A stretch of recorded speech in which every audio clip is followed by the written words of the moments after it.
السلام علیکم ورحمت الله وبرکاتو. شاه محمود واقف یم د واقف ټکنالوژي چینل څخه ساسي په درنه خدمت کوم. د واقف ټکنالوژي چینل محترم دوستانو کو لومړی ځل لپاره د واقف ټکنالوژي چینل سره مخامخ شوي یاست نو مهرباني وکړئ لومړی د سره زموږ چینل سبسکرایب کړئ او ورپسې د زنګ یا بیل نشان هم وهئ. د دې فایده به داسې ده چې هر کله تاسو نوی ویډیو اپلوډ کوم ډیر زر به تاسو د نوټیفیکیشن په ذریعه باندې دررسیږي. د ټکنالوژي محترمو مینوالو د نن ورځې په درس کې تاسو ته ښایو چې څنګه کولی شو د خپل موبایل یا سمارټ فون ټچ موږ تیز کړو. د دغې دپاره یو څو مهم سټیپونه دي تاسو به دغه عملي کړئ انشاءالله ستاسو د موبایل سکرین ټچ به زیات شي. دغې دپاره تاسو برابر شئ د خپل موبایل سیټینګ برخې ته برابر شئ. سیټینګ د موبایل دغې برخې ته ویل کیږي. کله مو چې سیټینګ باندې کلیک وکړو او سیټینګ دغه ته ویل کیږي په دغه سیټینګ باندې به کلیک وکړئ. کله مو چې سیټینګ باندې کلیک وکړو تاسو به د موبایل دغه بل یو اپشن دی اباوت فون په بعضې موبایلونو کې اباوت ډیوایس لیکل شوی تاسو به په دغه باندې کلیک وکړئ. کله مو چې په دې باندې کلیک وکړو د دې د کلیک کولو څخه وروسته به رابه شئ سافټویر انفارمیشن ته به رابه شئ. کله چې سافټویر انفارمیشن باندې کلیک وکړئ د سافټویر انفارمیشن د کلیک کولو څخه وروسته رابه شئ دغه بیلډ نمبر باندې به کلیک وکړئ. د بیلډ نمبر دا به 3 ولې کلیک کړئ تر څو تاسو ته یو بل اپشن ډیولپر اپشن په نامه د هغه تاسو ته آن شي.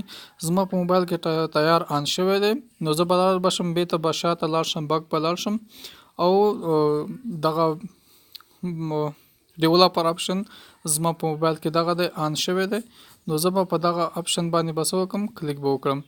کله مو چې دې باندې کلیک وکړو دغه لاندې برخې ته به رابه شي. په دې کې 3 کمانډونه دي تاسو به دغه خپل یو عملیه دغه به اجرا کړئ. هغه 3 کمانډونه موږ سره کم دي هغه عبارت دي له دغه وینډوز انیمیشن سکیل دی همدا رقم ته ترانزیشن انیمیشن سکیل دی او بل انیمیټور ډیوریشن سکیل دی. دغه 3 اپشن دي تاسو په دغه باندې کلیک وکړئ. کله مو چې په دې باندې کلیک وکړو د دغه له کلیک کولو څخه وروسته به تاسو برابر شئ دغه ټیک مارکونه ما دغه مخکې عملیه منګه وکړله تاسو به ټیک مارکونه به تاسو ټول انیمیشن از اپ دې ته به څنګه کوي آن کوي وبخئ. همدا رقم ته دغه ترانزیشن انیمیشن سکیل دغه دویم ته برابر شي. په دې کې به ټیک مارک مخکې ما کړو نو تاسو به دغه انیمیشن از اپ دې ته به ټیک مارک څنګه کوي آن کوي.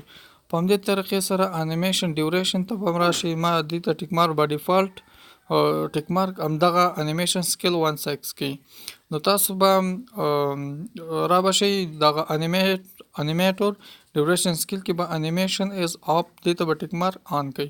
نو دې نور څه به تاسو خپل موبایل به ریسټارټ وکړئ تاسو د موبایل سکرین ټچ به انشاءالله تیز شوی او پوره تغییر به پکې راغلی. نو محترمو دوستانو که دا ویډیو مو خوښه شوې مهرباني وکړئ زموږ چینل د سره سبسکرایب کړئ او د نورو ویډیوګانو د اپلوډ کولو دپاره تاسو په تمه اوسیږئ.